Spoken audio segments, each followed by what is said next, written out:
हमारे देश की प्रणाली के हिसाब से हर 5 साल बाद में इलेक्शंस होते हैं और सरकार बनती हैं। सरकार कभी बीजेपी बनती हैं, कभी कांग्रेस बनती हैं या कभी अदर और भी बनी होगी।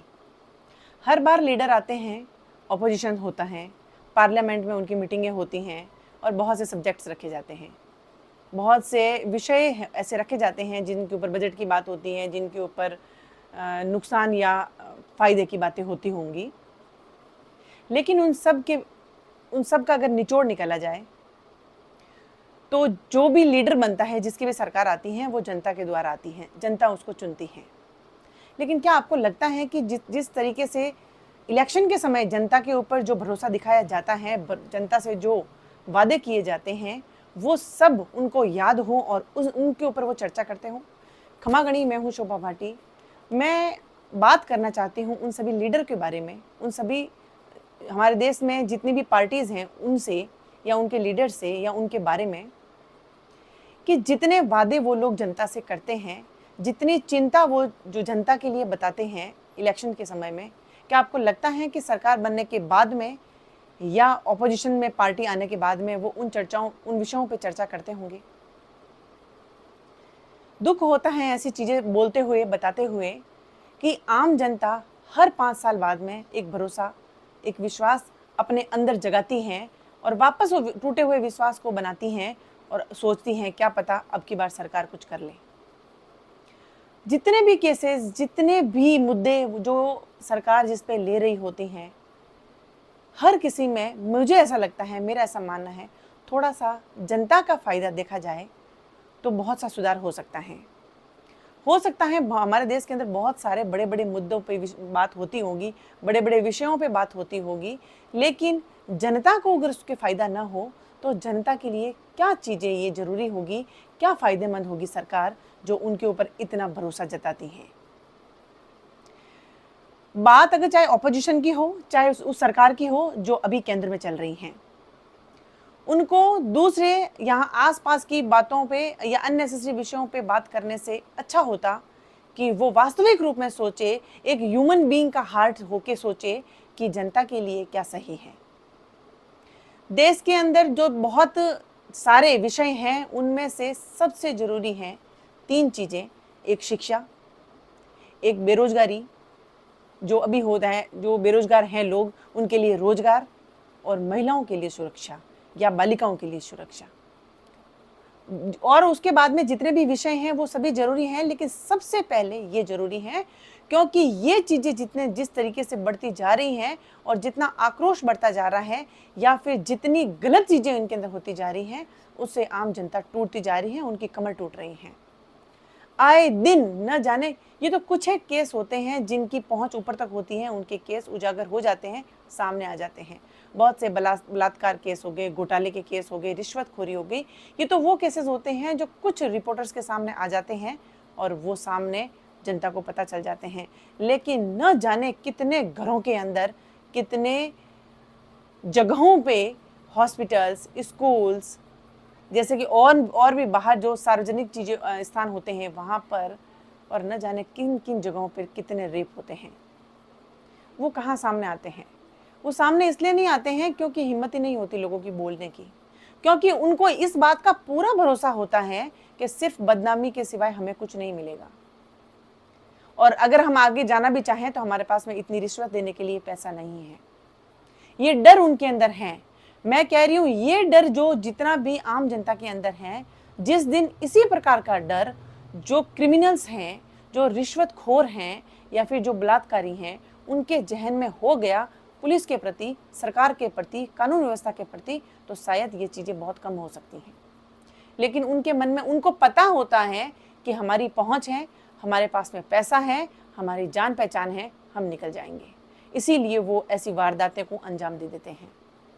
उनके अंदर डर बैठाना बहुत ज़रूरी है, उनके मन के अंदर कानून व्यवस्था का डर होना बहुत ज़रूरी है, उनके जहन के अंदर पुलिस का डर होना बहुत ज़रूरी है, जितना एक माता पिता को बदनामी का डर होता है। क्यों नहीं है, मुझे समझ में नहीं आता कि उनको क्यों इतना डर नहीं है कि हमने अगर ऐसा कृत्य किया तो हमें सज़ा हो सकती है, हमारा जीवन खराब हो सकता है। लेकिन शायद उनके पास में रास्ता होता है बच के निकलने का।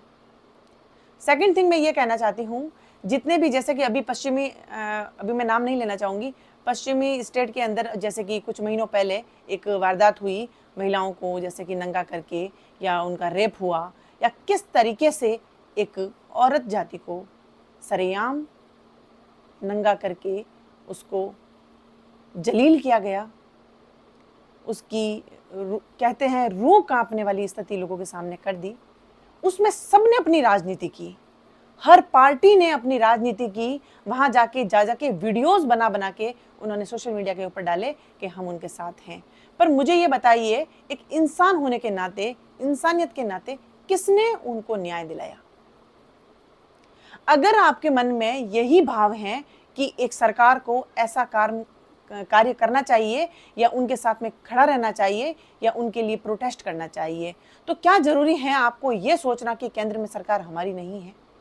अगर आपके अंदर लीडर की भावना है, अगर आपके अंदर लीडरशिप है, तो आप उनके लिए, आपके पास में, आप इतने तो फाइनेंशियली स्ट्रांग होते होंगे या इतनी तो आपके पास में जान पहचान होगी कि आप उनको न्याय दिला देते हैं। आप क्यों ये सोचते हैं कि आपको सिर्फ सोशल मीडिया के ऊपर ये बताना है कि हम वहां उनसे मिलने गए?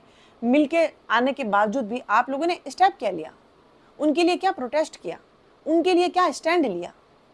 जितने भी घोटाले हो जाते हैं, जितने भी गलत कृत्य हो जाते हैं, जितने भी क्रिमिनल्स हैं, उनको आप लोग जिस तरीके से संसद के अंदर चिल्ला चिल्ला के बताते हैं कि आपकी सरकार के अंदर ये घोटाला हुआ, आपकी सरकार के अंदर ये लोग ऐसे हैं, तो आप लोग सही के साथ खड़े हो जाइए, जनता को न्याय मिल जाएगा और जनता आपके साथ में खड़ी हो जाएगी। लेकिन नहीं, हर किसी पार्टी का ये वादा होता है कि पहले हमें आप सरकार में लाइए, हमें केंद्र में हमारी सरकार लाइए, फिर हम कुछ करेंगे। ऐसा क्यों? अगर आपकी लीडरशिप की भावना है आपके अंदर, तो आप न्याय दिलाइए, आप उनके साथ में खड़े होइए। नॉट ओनली सोशल मीडिया, आप वास्तविक रूप में भी, आप शारीरिक रूप से भी, आप मानसिक रूप से भी उनके साथ खड़े होइए और सबसे बड़ा आप भावनात्मक उनसे जुड़ने की कोशिश करिए। इसका मतलब तो साफ साफ होता है कि हर कोई सिर्फ और सिर्फ अपनी सरकार बनाना चाहता है। लीडर के अंदर लीडरशिप की भावना होना बहुत जरूरी है। आप अगर वोट बैंक से जीत कर अगर सबसे स्टेज के ऊपर जाके खड़े हो जाते हैं कि हम लीडर हैं, उससे कोई लीडर नहीं बनता है। हो सकता है कि धोखे से, पैसे से, किसी भी गलतफहमी से अगर आप एक बार खड़े भी हो गए, एक बार जीत भी गए, तो दूसरी बार आपका आना असंभव है।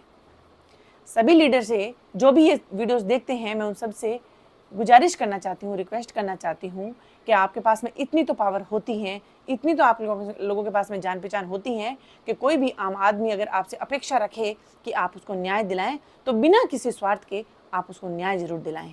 क्योंकि अगर आप इस ओहदे पे पहुंचे हैं, अगर आप किसी सीट पे हैं, तो आप अपना धर्म निभाइए, not only for show of.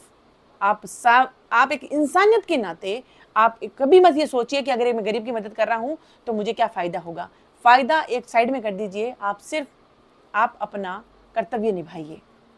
अगर आप सही मायने में, हर लीडर अपना कर्तव्य निभाना सीख गया या उसको समझ में आ गया कि मेरे कर्तव्य क्या हैं, तो मुझे नहीं लगता कि आप लोगों के सामने इलेक्शन के समय में आपको गिड़गिड़ाने की ज़रूरत है या जनता से वोट की भीख मांगने की ज़रूरत है। जनता सब समझती हैं। जनता अब वो भोली जनता नहीं रही, अब पढ़ी लिखी जनता है। वो समझती हैं कि कौन उनके साथ में है और कौन उनके अगेंस्ट में है। इसीलिए आपसे अपेक्षाएं अगर रखते हैं, तो आशा करती हूँ कि आप उन अपेक्षाओं पे खरे उतरें।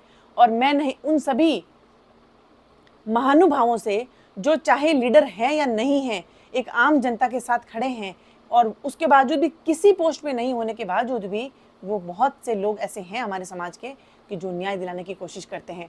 इससे तो मैं धन्य कोटि उनको प्रणाम करती हूँ कि वो लोग निस्वार्थ लोगों की सेवा करते हैं। और ये भावना जिस दिन लीडर्स के मन में आ गई, तो ये देश कहाँ से कहाँ जाएगा हम सोच भी नहीं सकते। इसीलिए कहने की नहीं, करने की ज़रूरत है और ये बात हर लीडर को समझनी होगी।